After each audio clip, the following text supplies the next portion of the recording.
Hey guys, আসসালামু আলাইকুম। I am Rafiul সজল আর আপনাদের নতুন ভিডিওতে স্বাগতম। আজকে চলে যাচ্ছি যমুনা। আর যমুনা আপনাদেরকে অনেক কিছু শেয়ার করব সেখানে যে।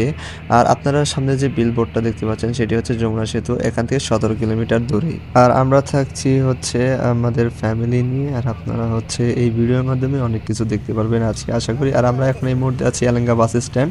আর বাস স্ট্যান্ড থেকে খুব একটা বেশি দূরে নয়, যমুনা রিভার সাইড। আর আমরা যাচ্ছি আজকে যমুনা সেতুর এপার। আর এটি হচ্ছে এলেঙ্গা বাস স্ট্যান্ডের উপর দিয়ে একটি হচ্ছে ফ্লাইওভার তৈরি হচ্ছে, যাতে এলেঙ্গা বাস স্ট্যান্ডে মানুষের দুর্ভোগ কমে। এখানে অনেকটা যানজট লেগে থাকে। দেখছেন আপনারা উত্তরবঙ্গ থেকে যে বাসগুলো আসছে সেগুলো হচ্ছে অনেকটা জ্যামে আটকে পড়ে আছে, কারণ ঈদের শেষ। অনেক মানুষ হচ্ছে ঢাকার দিকে রওনা হচ্ছে।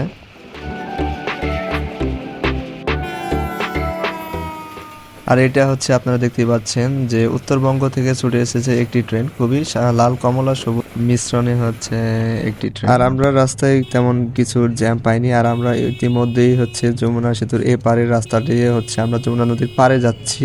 আর খুব বেশি দূরে নয়, আমরা কাছাকাছি চলে এসেছি। এখানে মূলত হচ্ছে খুবই সাজানো গোছানো একটি পরিবেশ। আর সামনে হচ্ছে সেনাবাহিনীর একটি ক্যাম্প আছে। আর সেনাবাহিনীর ক্যাম্পরা অত্যন্ত সুন্দর পরিবেশের মাধ্যমে এখানে একটা ঘাঁটি স্থাপন করার চেষ্টা করছে। আর এর আগেও আমি এখানে অনেকবার এসেছি। আমি যখন খুব ছোট ছিলাম তখনকার পরিবেশ আর এখনকার পরিবেশ অনেকটা পার্থক্য। আর এখানে যে বন জঙ্গলগুলো আছে, এই জঙ্গলের পাশ দিয়ে তার কাটা বেড়া দিয়ে আলাদাভাবে একটি রাস্তা তৈরি করা হয়েছিল সাইড দিয়ে। আর এই রাস্তার মাধ্যমে আমরা হচ্ছে যমুনা পারে যাব। আর এটা হচ্ছে ডান দিকে হচ্ছে যমুনা যে সেনাবাহিনীর ঘাঁটিটা ক্যাম্পটা, এখানে মূলত হচ্ছে তৈরি করা হয়েছে দুই পাশেই। আর বাম সাইডে যে হচ্ছে টিনের বেড়াটি দেখতে পাচ্ছেন, বাম সাইডে এই বেড়ার মাধ্যমে এই ভিতরে একটি সেনাবাহিনীর ক্যাম্প তৈরি করা হয়েছে। আর সামনেই আমার ঠিক সামনেই হচ্ছে যমুনা নদী। এই নদীটি আপনারা একটু পরেই দেখতে পারবেন, সুন্দর একটি উপভোগ করতে পারবেন। বিকেলবেলার নদীর পাড়ে যে দৃশ্যটা খুবই অত্যন্ত অসাধারণ, আর আপনারা জানেন। আর আমি এই জন্যই বিকেলবেলায় এখানে আসছি, আমি সুন্দর একটি উপভোগ করতে, একটি নদীর পাড়ের বিকেলটা উপভোগ করতে।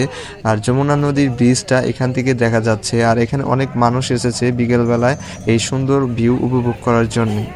আর আমরা একটি নৌকা ভাড়া করেছিলাম যমুনা ব্রিজের কাছাকাছি যাওয়ার জন্য। আর যমুনা ব্রিজের পাশাপাশি একটি রেল সেতু হয়েছে, যা খুবই একটি দৃশ্যমান একটি সেতু।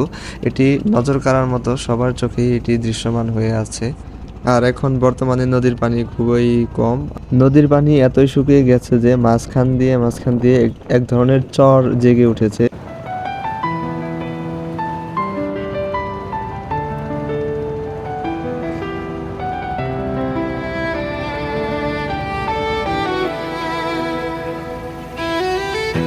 আর আমরা নৌকায় করে যমুনা ব্রিজের কাছাকাছি একদম এসে পড়েছি। আপনারা দেখছেন কত সুন্দর পিলারের উপর দাঁড়িয়ে আছে আমাদের টাঙ্গাইলের যমুনা ব্রিজটি। আর যমুনা ব্রিজের পাশেই হচ্ছে একটি রেল সেতু করা হয়েছে।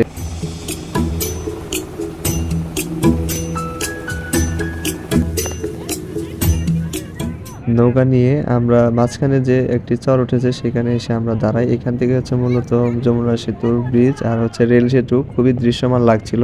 এর জন্য আমাদের এখানে দাঁড়িয়ে যাওয়া। আর এখান থেকে আমরা অনেকগুলো ফটো তুলি। আর আমরা হচ্ছে এই পরিবেশটা আনন্দ করতে লাগছিলাম।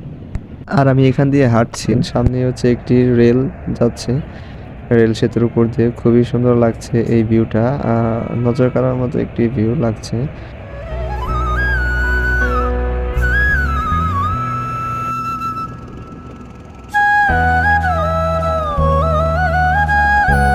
তো আপনারা দেখলেনই এই যমুনা সেতুর ব্রিজ আর যমুনা নদী, যমুনা রেলওয়ে সেতুর টোটাল ভিউ। আর আশা করি সবাই অনেক ভালো থাকবেন। দেখা হবে নেক্সট কোনো ভিডিওতে।